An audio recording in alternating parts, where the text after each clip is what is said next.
अस्सलाम वालेकुम everyone, kindly मुझे चैट बॉक्स के थ्रू कंफर्म कीजिएगा आप लोग को आवाज़ आ रही है, स्क्रीन शेयर हो रही है।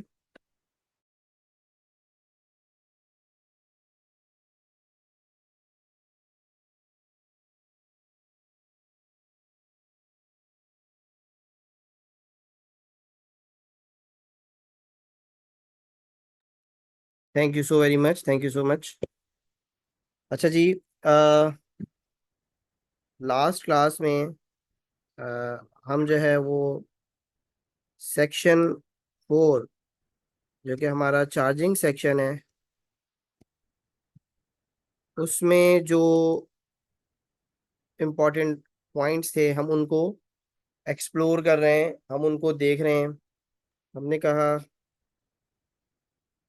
पर्सन होना चाहिए, एक ऐसा पर्सन जिसके पास टैक्सेबल इनकम होनी चाहिए, एक टैक्स एयर से उसका ताल्लुक होना चाहिए, उस पे हम लगाएंगे टैक्स रेट्स। तो जो हमारे पास रिजल्ट आएगा वो हमारा कहलाएगा income tax. Sir, we are now अल्हम्दुलिल्लाह familiar with the word income tax. हमने इनकम का मतलब भी देख लिया है, हमने टैक्स क्या होता है वो भी ले मैन की नॉलेज के पर्सपेक्टिव से देख लिया है। सर, टैक्स शेयर क्या होता है हमने इसको अच्छे से समझ लिया है हमने पहले लेक्चर में। सर, पर्सन क्या होता है हमने अपनी लास्ट क्लास में पर्सन और इससे रिलेटेड एक कॉन्सेप्ट होता है रेजिडेंशियल स्टेटस, उसको बड़ा डिटेल में हमने लास्ट क्लास में कवर कर लिया। ठीक है, किसी का कोई सवाल है पिछली 2 क्लासेस से, या हम आगे बढ़ सकते हैं? किसी का कोई सवाल है पिछली क्लासों से? पर्सन क्लियर है, रेजिडेंशियल स्टेटस क्लियर है आप सबको? जल्दी से चैट बॉक्स में बताइए प्लीज।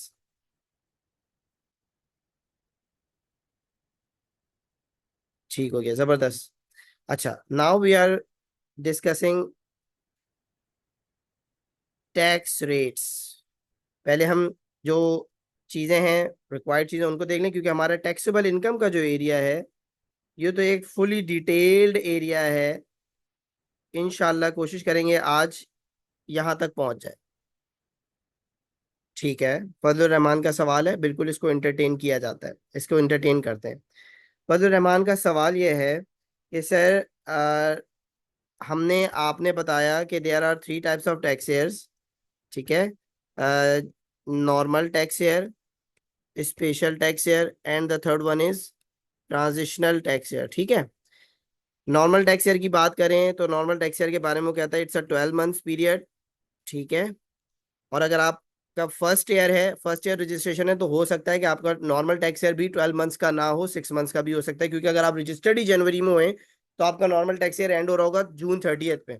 ठीक है, तो वो आपकी रजिस्ट्रेशन के ऊपर डिपेंड करता है, but normal tax year it self is a period of 12 months. Sir, special tax year भी एक 12 मंथ्स का पीरियड होता है। सर, इसमें नॉर्मल टैक्स ईयर की जो निशानी होती है वो ये होती है कि ये एंड होता है 30 जून पे। ठीक है, और स्पेशल टैक्स ईयर की निशानी होती है कि ये इसकी एंडिंग डेट जो होती है वो अदर देन 30 जून होती है, राइट?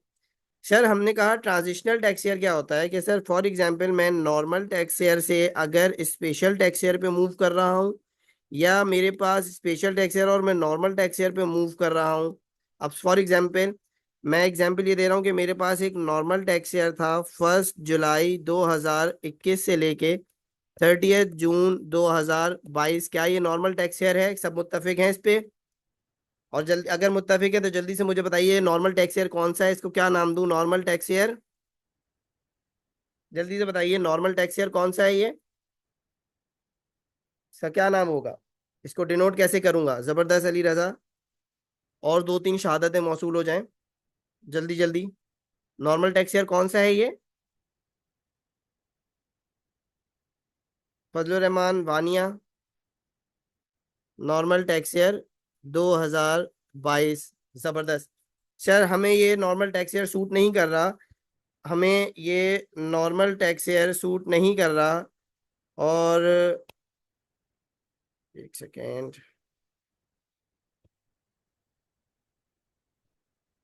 हम जो है वो चाहते हैं कि हमें एफबीआर से, डिपार्टमेंट से स्पेशल टैक्सर मिल जाए।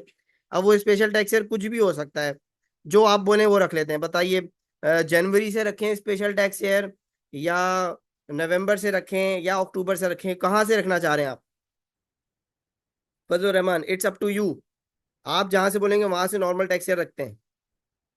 मंथ बता दें, मंथ कौन से मंथ से आपको नॉर्मल टैक्स ईयर चाहिए, स्पेशल टैक्स ईयर चाहिए?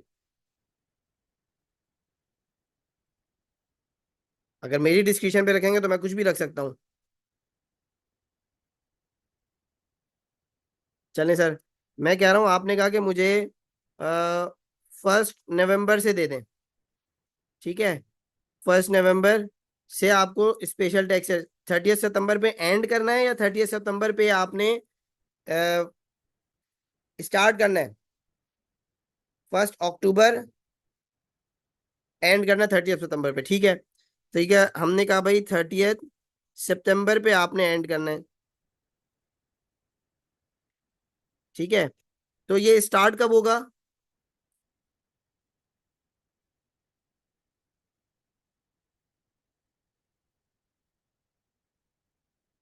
अक्टूबर में, ठीक है। 1 अक्टूबर। अब मुझे बताइए, अगर आप 1 अक्टूबर से अपना टैक्स ईयर लेना चाह रहे हैं और आप नॉर्मल टैक्स ईयर में हैं, तो डेफिनेटली डेफिनेटली सी बात है, क्या वो इस टाइम पीरियड के बीच में आपको डेट अलाउ कर देगा स्पेशल टैक्स ईयर की? क्या वो आपको 1 अक्टूबर 2021 से डेट अलाउ कर देगा? Definitely no sir. ठीक है, क्योंकि अभी आप नॉर्मल टैक्स ईयर में हैं, मौजूद हैं, और आप अप्लाई कर रहे हैं, तो it's a process that will take time. तो पहले तो आपको ये पूरी साइकिल कंप्लीट करनी पड़ेगी, उसके बाद आपको 1 अक्टूबर 2022 से एक टैक्स ईयर अलॉट कर दिया जाएगा, जो कि खत्म होगा 2023 पे। अब जल्दी से इसका नाम बताइए मुझे, कौन सा स्पेशल टैक्स ईयर है? स्पेशल टैक्स ईयर कौन सा है, जल्दी बताइए। सर, ये कौन सी एंडिंग डेट में फॉल कर रहा है नॉर्मल टैक्स ईयर की? 1 जुलाई 2023, 30 जून 2024। और ये किस कैलेंडर ईयर में आ रहा है? 2024 इसका कैलेंडर ईयर बना, तो ये मेरा स्पेशल टैक्स ईयर हो गया 2024। राइट फजल रहमान? अब मुझे बताइए, जब आपने ये ट्रांजिशन की, आप स्पेशल टैक्स ईयर से नॉर्मल टैक्स ईयर में गए, तो बीच में एक गैप आ रहा है, वो गैप क्या आ रहा है? 1 जुलाई 2022 से लेके 30 सितंबर 2022। राइट? ये जो गैप आ रहा है, ये किस वजह से आ रहा है? ये गैप जो आ रहा है, ये किस वजह से आ रहा है? सर, ये ट्रांजिशन की वजह से, चेंज की वजह से आ रहा है। अब आपने कहा कि सर ये 12 महीने का क्यों नहीं होता? क्योंकि ट्रांजिशन आप कर रहे हैं, आप चेंज ऑफ टैक्स ईयर कर रहे हैं। तो चेंज ऑफ टैक्स ईयर जब आप करेंगे, तो डेफिनेटली कोई भी टैक्स ईयर 1 साल के गैप के बाद तो शुरू नहीं होगा। अगर आप 1 साल का गैप आ रहा है टैक्स ईयर चेंज करने में, तो इसका मतलब ये हुआ कि वो आपने जुलाई से जो टैक्स ईयर चेंज करा होगा, वो वापस जुलाई से शुरू हो रहा है। तो फिर तो वो स्पेशल टैक्स ईयर हुआ ही नहीं। अगर आप 12 महीने का गैप लेके आना चाह रहे हो, तो जुलाई से जून का एक टैक्स पीरियड, उसके बाद अगर 12 महीने का गैप, तो दोबारा जुलाई आ जाएगा। लेकिन आपको तो स्पेशल टैक्स ईयर चाहिए, स्पेशल टैक्स ईयर तो डेफिनेटली 12 महीने से पहले ही आएगा ना।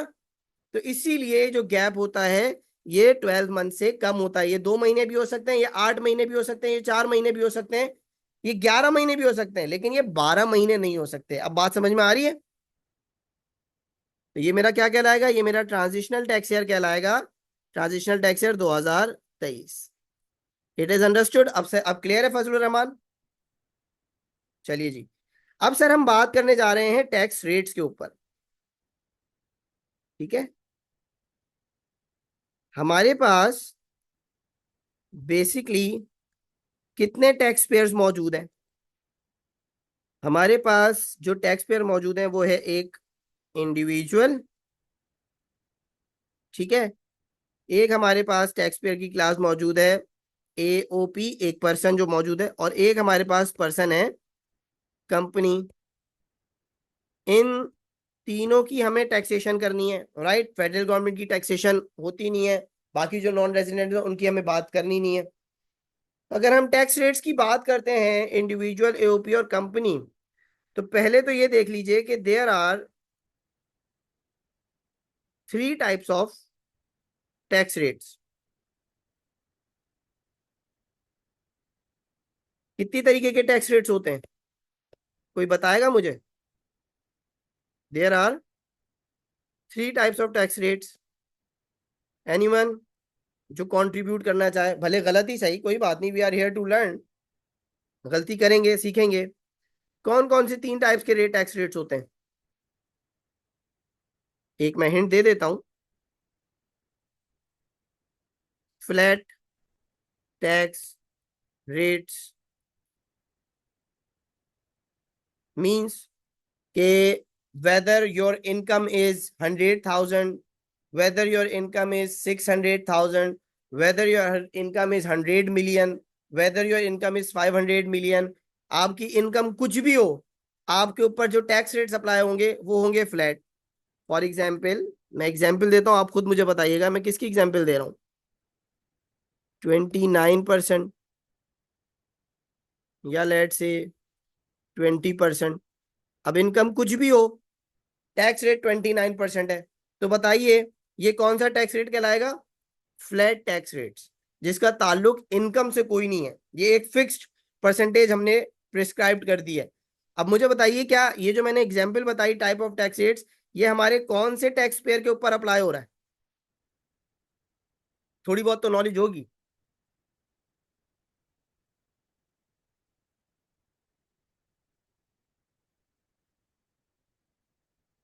सर कंपनीज के ऊपर हमारा जो इनकम टैक्स ऑर्डिनेंस में रेट है वो है फ्लैट टैक्स रेट, जो कि नॉर्मल कंपनीज के केस में है 29% और स्मॉल कंपनी के केस में है 20%। अंडरस्टूड? फॉर स्मॉल कंपनीज, ये क्लियर है? सर इसके बाद हमारे पास एक टैक्स रेट्स होते हैं जिसको हम कहते हैं रिग्रेसिव टैक्स रेट्स।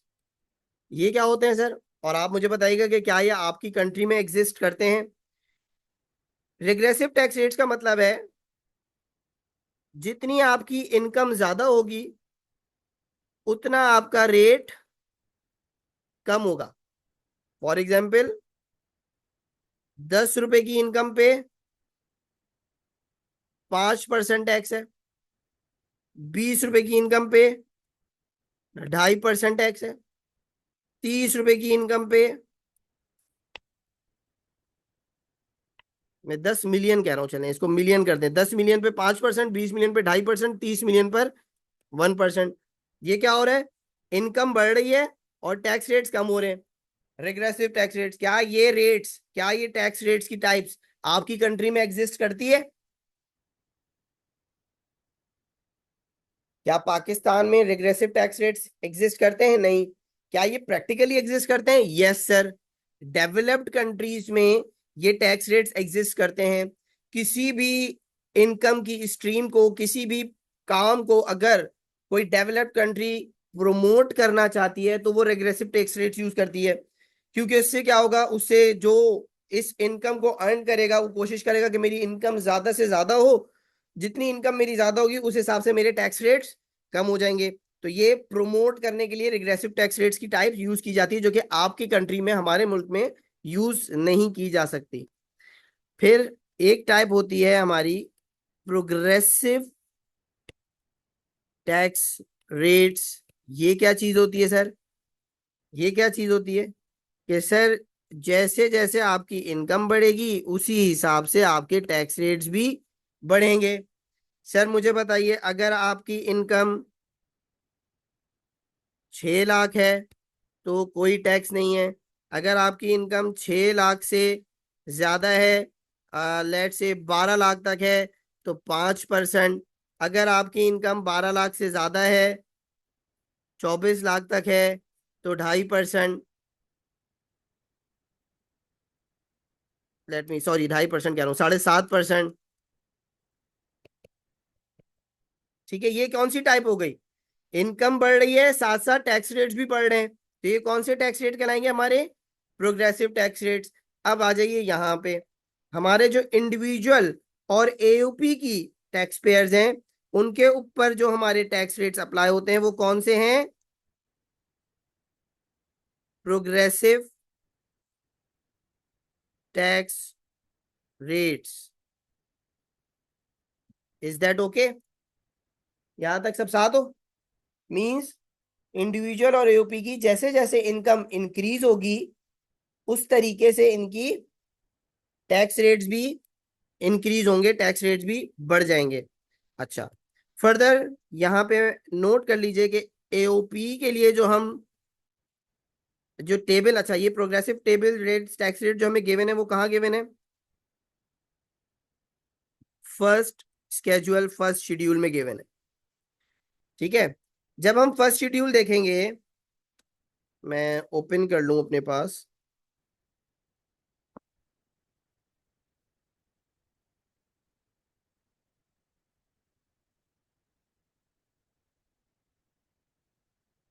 सर जब हम फर्स्ट शेड्यूल देखेंगे तो हम फर्स्ट शेड्यूल में देखेंगे हमारे पास है दो टेबल्स। फर्स्ट शेड्यूल में दिए हुए हमें टेबल्स, टेबल 1 और टेबल 2। ठीक है, अब आप डेफिनेटली सोच रहे होंगे कि सर टेबल 1 आपने इधर क्यों लिखा, ठीक है, और टेबल 2 इधर क्यों लिखा? ठीक है, बल्कि एक काम करते हैं, टेबल, ताकि समझा सकूं मैं आप, टेबल 1/2 और टेबल 1 दो टेबल है। लेकिन मैंने क्या किया है कि मैंने यहाँ पे टेबल 1 और टेबल 2 लिखा, यहाँ पे सिर्फ टेबल 1 लिखा। उसका रीजन, उसका रीजन ये है कि सर जो हमारे फर्स्ट शेड्यूल में टेबल्स दिए हुए हैं उन टेबल्स में जो टेबल 1 है वो स्पेसिफिकली किसके लिए है? एओपी के लिए। इट मींस टेबल 2 को हम एओपी की टैक्स लायबिलिटी के लिए यूज नहीं कर सकते। क्या कहा मैंने? मेरे साथ साथ रिपीट करें अपने घर में बैठे हुए कि टेबल 1 यूज होगा in order to compute tax liability of AOP. You can not use table 2 to compute tax liability of AOP.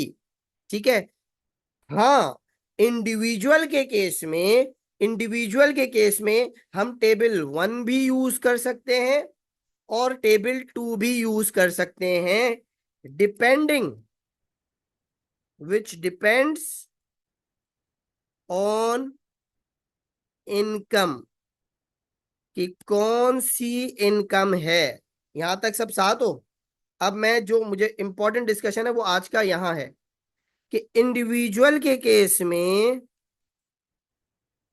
हमारे पास दो टेबल्स हैं, एक है टेबल 1 और एक है टेबल 2। यहां तक सब साथ हो? किसी को कोई कंफ्यूजन तो नहीं है? किसी को कोई कंफ्यूजन तो नहीं हो रही? चैट बॉक्स में बताइए प्लीज, कनेक्ट रहिए।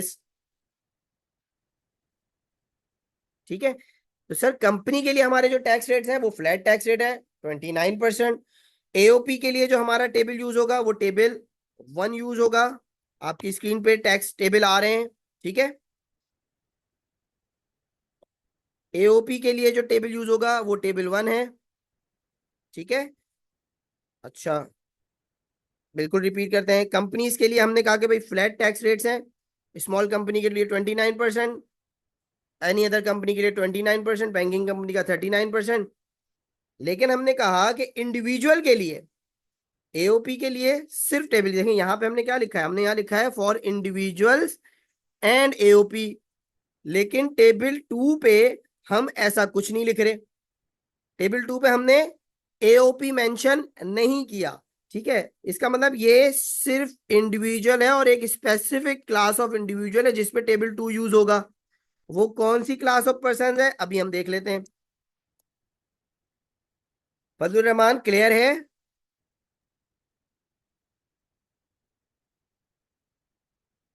चलिए जी, अब इंडिविजुअल के लिए हमने कहा टेबल 1 और टेबल 2।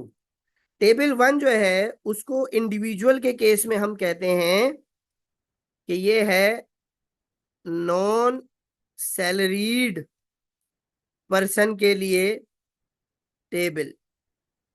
इट मींस टेबल 1 जो है वो दो टैक्स पेयर्स के लिए यूज हो रहा है, एक हो गया नॉन सैलरीड पर्सन और दूसरा कौन सा होगा, दूसरी टैक्स पेयर कौन हो गया, एओपी। दूसरा टैक्स पेयर कौन हो गया, एओपी। क्लियर है।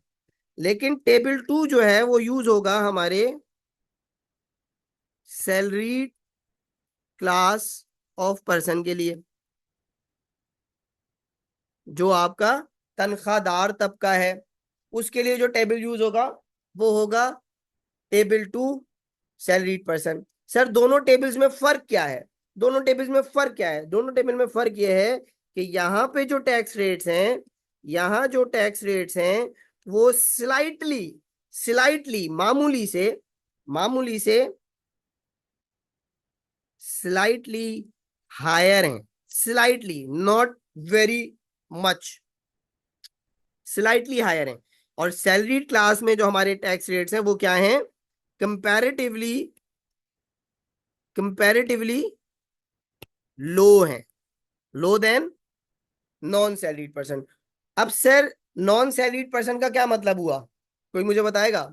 सैलरीड पर्सन का तो मतलब हो गया कि एक ऐसा बंदा जो नौकरी करता है।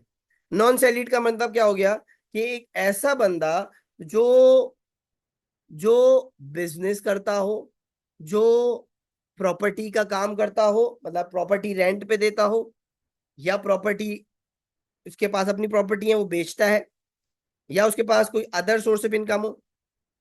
क्या नॉन सैलरीड पर्सन जॉब कर सकता है, एक सवाल है मेरे जहन में, मैं आपसे पूछ रहा हूं, क्या नॉन सैलरीड पर्सन जॉब कर सकता है,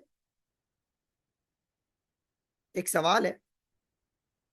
या नॉन सैलरीड पर्सन जॉब नहीं कर सकता, उसके ऊपर रिस्ट्रिक्शन है, उसके ऊपर बार्ड है। सर बिल्कुल कर सकता है। सर तो फिर हमें क्या पता कैसे चलेगा, हमें पता कैसे चलेगा कि हम जो टेबल है, हम जो टेबल यूज करेंगे इंडिविजुअल के लिए वो सैलरीड होगा या नॉन सैलरीड, ये हमें कैसे पता चलेगा। ये हमें पता चलेगा with the use of percentage. कैसे सर, सैलरीड क्लास का टेबल कब यूज होगा, जब आपकी सैलरी, जब आपकी सैलरी, आपके पास कितने हेड्स ऑफ इनकम है, 5 हेड्स हैं। सैलरी है, इनकम फ्रॉम प्रॉपर्टी है, कैपिटल गेन है, इनकम फ्रॉम बिजनेस है, इनकम फ्रॉम अदर सोर्सेज है। ठीक है। फॉर ईज ऑफ अंडरस्टैंडिंग मैं इस वक्त इन चारों को कह रहा हूं अदर्स। ठीक है। फॉर ईज ऑफ अंडरस्टैंडिंग मैं इस वक्त इन चारों की एक कैटेगरी बना रहा हूं जिसको मैं कह रहा हूं अदर्स, और एक कैटेगरी मैंने रखी है सैलरी। फॉर एग्जाम्पल, एक शख्स है जो कि जॉब भी कर रहा है और उसके पास या तो चारों स्ट्रीम में से या किसी भी एक या दो में से अदर इनकम भी आ रही है, वेदर वो बिजनेस इनकम है, वेदर वो प्रॉपर्टी इनकम है, कोई भी एक स्ट्रीम से उसकी इनकम आ रही है। तो हम ये देखेंगे कि सर इसकी कंपैरेटिवली, कंपैरेटिवली सैलरी की percentage over his total income, over his total income इसकी सैलरी की परसेंटेज कितनी है।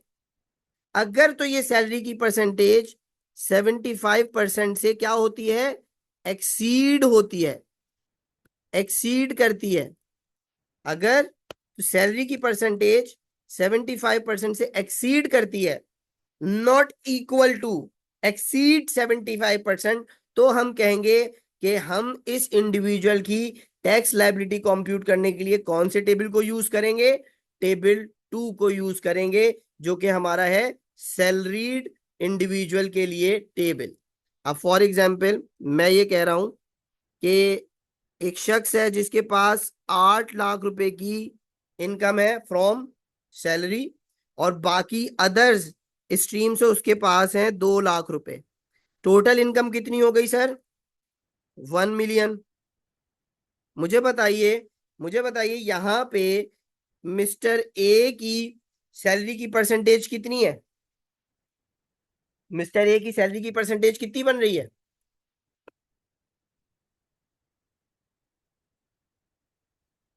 80% बन रही है।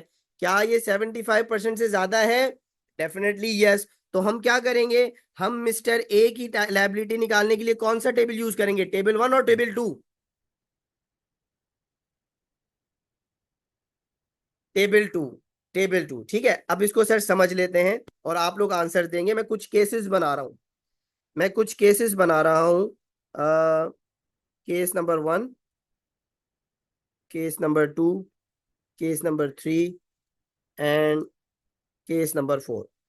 ठीक है, हम कह रहे हैं मिस्टर ए है, मिस्टर ए के पास सैलरी है और अदर स्ट्रीम्स, अदर हेड से भी कुछ इनकम्स है। ठीक है, पहले केस में मैं कह रहा हूँ और बहुत कोशिश करूंगा बहुत आसानी से आपको समझा सकूं। यहाँ हमने बताएंगे कि हम कौन सा टेबल यूज करेंगे for tax liability. Mister A की पहले केस में मैं कह रहा हूं कि 3 लाख सैलरी है, 7 lakh other sources of income है। टोटल इनकम जो है वो मेरी कितनी हो गई? 1 मिलियन। बताइए, बताइए भाई, टेबल 1 यूज होगा या टेबल 2? फजलुर रहमान, आपसे एक्सपेक्ट कर रहा हूँ आंसर्स, बाकियों से भी एक्सपेक्ट कर रहा हूँ। टेबल 1 और टेबल 2?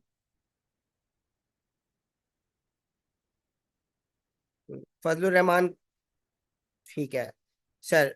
मुझे बताइए परसेंटेज कितनी है सैलरी की? सैलरी की परसेंटेज कितनी बन रही है? 3 लाख को डिवाइड करें 1 मिलियन से। फजलुर रहमान, 3 लाख को डिवाइड करें 1 मिलियन से, कितना बना? 30%। फजलुर रहमान, हमने क्या कहा है? हमने कहा है कि जब हमारी salary over our total income, हमारी टोटल इनकम से हमारी सैलरी 75% से ज्यादा होगी, तब हम टेबल 2 यूज करेंगे। यहां हमारी सैलरी कितनी परसेंट है टोटल इनकम के? 30%। तो क्या मैं टेबल 2 यूज कर सकता हूं यहां पे? बताइए फजलुर रहमान, बताइए, क्या मैं टेबल 2 यूज कर सकता हूं? तो यहां पे कौन सा टेबल यूज होगा? टेबल 1। ठीक हो गया। अब आइए दूसरे केस में। मैं कह रहा हूं सर 7.5 लाख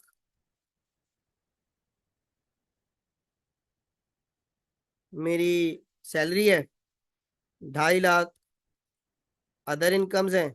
स्टिल मैंने टोटल इनकम को आपकी आसानी के लिए समझाने के लिए 1 मिलियन ही रखा है। अब मुझे बताइए सैलरी की परसेंटेज कितनी है? बताइए सैलरी की परसेंटेज कितनी है? 75%। बताइए टेबल 1 और टेबल 2? बताइए टेबल 1 और टेबल 2? बताइए टेबल 1 और टेबल 2? यही चीज देखनी थी मुझे उजैर, वाजिद, यही चीज देखनी थी। यहां भी आप टेबल 1 यूज करोगे, क्योंकि मैंने क्या वर्ड यूज किया था बताते हुए? मैंने कहा था 75% से एक्सीड हो, इक्वल टू भी ना हो। जब 75% से एक्सीड करेगी तब हम टेबल 2 यूज करेंगे। यहां तो एग्जैक्ट 75% है, यहां भी हम टेबल 1 यूज करेंगे। एक्सीलेंट किरण। अब मुझे बताइए तीसरा केस और आखिरी कि सर सैलरी है मेरी 9 लाख, अदर इनकम है मेरी 1 लाख। स्टिल आप लोग की आसानी के लिए मैंने टोटल इनकम को 1 मिलियन ही रखा हुआ है। तो अब बताइए सैलरी की परसेंटेज कितनी बनी? 90%। अब कौन सा टेबल यूज होगा? टेबल 2। ठीक है, मैं दोबारा रिपीट करता हूं, मैं दोबारा रिपीट करता हूं। ठीक है, मैं दोबारा रिपीट करने से पहले मैं काम करता हूं ना, मैं आपको टेबल भी दिखा देता हूं, उसकी वर्डिंग भी दिखा देता हूं, वो ज्यादा बेहतर रहेगा। ठीक है, चलिए जी, यहां पढ़िए मेरे साथ क्या लिखा हुआ है। क्या मेरी स्क्रीन शेयर हो रही है आप सबके साथ? स्क्रीन शेयर हो रही है? ठीक है सर, यहाँ पे क्या लिखा है हमारे साथ कि where the income of an individual, किसकी बात कर रहा है? स्पेसिफिकली इंडिविजुअल की बात कर रहा है, एओपी की बात नहीं कर रहा। Chargeable under the head salary, salary की बात कर रहा है। आगे क्या कहता है?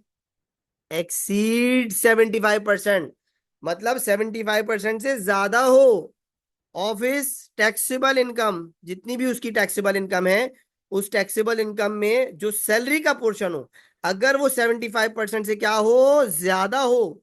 75% नहीं बोला उसने, उसने कहा 75% से ज्यादा हो, तो आप ये टेबल यूज करोगे, the rate of tax to be applied as follows. तो ये कौन सा टेबल है मेरे पास? टेबल 2, जिसको मैं कहता हूं सैलरीड इंडिविजुअल का टेबल। क्लियर है ये टेबल 2 क्लियर है? और एग्जाम्पल नंबर 2 जो थी मेरी, वो क्लियर है? किसने कहा था? गुलाम नबी क्लियर है? ऊपर उसने क्या कहा? ऊपर उसने कहा कि भाई ये जो टेबल 1 है ये किसके लिए है? ये इंडिविजुअल्स और एओपी के लिए है। अब डेफिनेटली जब वो कह रहा है कि 75% से एक्सीड करे अगर सैलरी, तो आपने ये टेबल यूज करना है। इट मींस कि यहाँ पे वो इनडायरेक्टली ये कम्युनिकेट कर रहा है कि अगर आपकी सैलरी 75% हो या उससे कम हो तो ये टेबल यूज करना। यही कह रहा है? क्या मैं सही कह रहा हूं कि अगर आपकी सैलरी इक्वल टू 75% हो या उससे कम हो तो कौन सा टेबल यूज करोगे?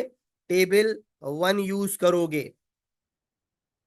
ठीक है। और आप खुद देखो यहाँ पे एओपी के केस में और इंडिविजुअल नॉन सैलरीड के केस में 7.5% कह रहा है वो, जब आपकी इनकम 6 लाख से ज्यादा हो, 8 लाख से कम हो। और सैलरीड के केस में क्या कह रहा है? जब आपकी इनकम 6 लाख से ज्यादा हो, 12 लाख, ब्रैकेट भी बड़ी कर दी तो कितना कह रहा है? 2.5 लाख, 2.5%। कंपैरेटिवली सैलरीड इंडिविजुअल को बेनिफिट देने के लिए उसके टैक्स रेट्स कम है। यहां तक सब साथ हो? अच्छा। सर फजलुर रहमान कह रहे हैं कि partner also taking salary from AOP, why we will not use table 2 in that case.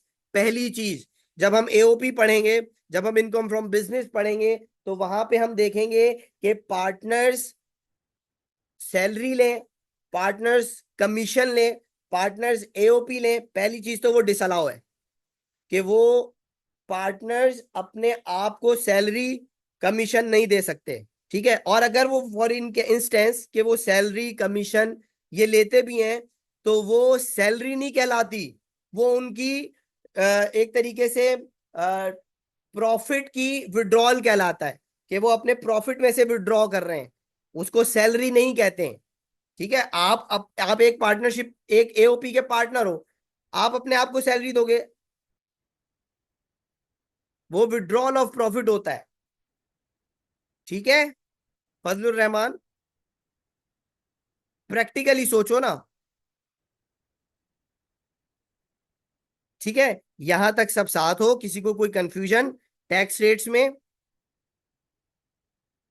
अगर ये क्लियर है तो देखो भाई, अल्हम्दुलिल्लाह हमने सेक्शन 4 में से ये 3 एस्पेक्ट्स कवर कर लिए हैं। सेक्शन 4 में हमने पर्सन, उससे रिलेटेड रेजिडेंशियल स्टेटस कवर कर लिया। इट मींस हमने सेक्शन 80, 81, 82, 83, 84 कवर कर लिया है। हमने टैक्स शेयर सेक्शन 74 कवर कर लिया है। हमने tax rate means first schedule की अंडरस्टैंडिंग ले ली है। तो इस एरिया से किसी का कोई सवाल, किसी को कोई कंफ्यूजन? तो फिर हम अपना एक मेजर एरिया स्टार्ट करने जा रहे हैं, दैट इज टैक्सेबल इनकम। लेकिन पहले यहां तक मुझे आप श्योरिटी दे दें कि ये सारी चीजें जो अब तक हमने कवर की हैं 3 क्लासेस में वो क्लियर हैं। तो फिर हम आगे कैरी ऑन करते हैं। बिल्कुल आप लोगों ने सेक्शन याद नहीं करने, बिल्कुल नहीं करने, बट सेक्शन याद करना इतना डिफिकल्ट नहीं है। मैं इतनी दफा क्लास में अपनी रिपीट करता हूँ कि आप लोगों को खुद को भी प्रैक्टिस हो जाती है। यहां तक आप लोग का कोई भी सवाल है तो मैं आप लोग को टाइम दे रहा हूँ, आप लोग मुझसे पूछ सकते हो, क्योंकि फिर हम एक स्टेप फर्दर जा रहे हैं और वो अब हमारा क्रिटिकल पार्ट है, वो हमारा सिलेबस का पार्ट है। ये भी हमारे सिलेबस का पार्ट था, यहाँ से भी एग्जाम में क्वेश्चन आ जाता है, रेजिडेंशियल स्टेटस पे क्वेश्चन आ जाता है, टैक्स ईयर की चेंज होने पे क्वेश्चन आ जाता है। लेकिन अब जो हमारा एरिया स्टार्ट होगा, that is very crucial and that is very very important. तो यहां तक किसी का कोई सवाल? फजलुर रहमान, जो आप सवाल कर रहे हो ना पार्टनर्स के और एओपी के, इंशाल्लाह जब हम एओपी की टैक्सेशन पढ़ेंगे सारे सवाल तुम्हारे क्लियर हो जाएंगे। ठीक है। हम एओपी भी कवर करेंगे तो वहां पे सारी चीजें आपकी क्लियर होंगी।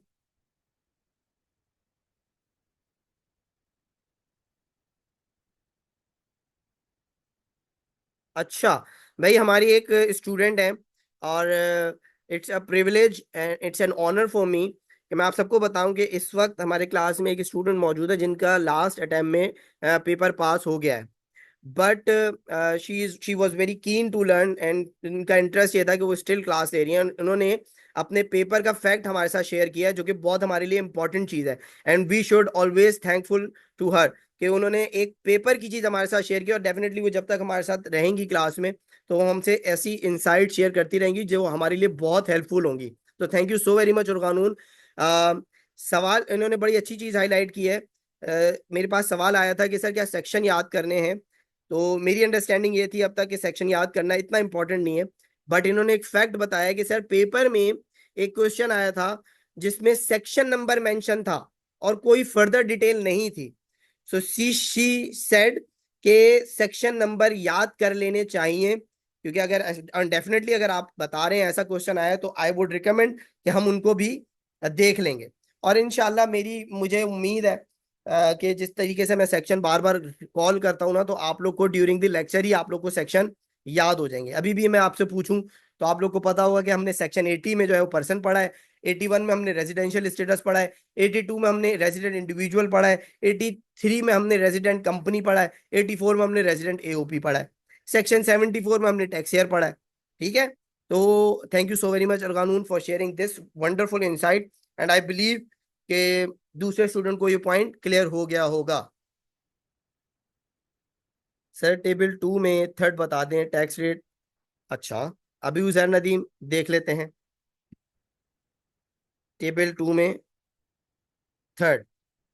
टेबल 2 में वो कह रहे हैं कि जब आपकी सैलरी इनकम, अच्छा ये याद रखिएगा उजैर, ये जो अभी रिसेंट अपडेट आई है टैक्स में, ये वो टेबल नहीं है। मैं आप लोग को पुराने पढ़ा रहा हूँ क्योंकि यही टेस्ट होंगे आप लोग के पेपर में। ठीक है, जो अभी फाइनेंस एक्ट आया है उसमें टैक्स रेट्स बढ़े हैं सैलरीड इंडिविजुअल के, तो वो आप लोग के पेपर में टेस्ट नहीं होंगे। ठीक है, तो सर 12 लाख से 24 लाख तक के अगर आपकी सैलरी हो, ठीक है, फॉर एग्जाम्पल अगर आपकी सैलरी लाख रुपए पर मंथ है तो आपकी सैलरी बन जाती है 12 लाख। तो उस पे आपकी टैक्सेशन कैसे होगी? 15 लाख रुपए आपको, 15,000 रुपए आपके पूरे 12 लाख में से डिडक्ट हो जाएंगे। ठीक है, और वो 15,000 आप मल्टी डिवाइड कर देंगे 12 पे। अगर 13 लाख रुपए है तो 13 लाख में से क्या होगा कि 12 लाख पे तो 15,000 होगा और बाकी बचा कितना, 1 लाख। अमाउंट एक्सीडिंग 12 लाख कितना है, 13 लाख में से 12 लाख माइनस करें, 1 लाख बचता है। 1 लाख पे क्या होगा, 12.5% का रेट लगेगा टू कॉम्प्यूट। ठीक है, ये हम जब करेंगे प्रैक्टिकल क्वेश्चन तो वहां पे चीजें क्लियर हो जाएंगी। मुझे बताइए यहां तक सब साथ हैं, क्लियर हैं? तो फिर हम यहाँ पे इस सेशन को ब्रेक करके दोबारा से कनेक्ट हो रहे हैं, ताकि हम जो है इसी इसी लिंक के थ्रू हम दोबारा कनेक्ट होंगे। Just give me few minutes, ठीक है, ताकि मैं इस सेशन के टाइम अपडेट कर लूं और फिर हम रिकनेक्ट कर जाएं। ठीक है जी, जस्ट गिव मी 1 मिनट।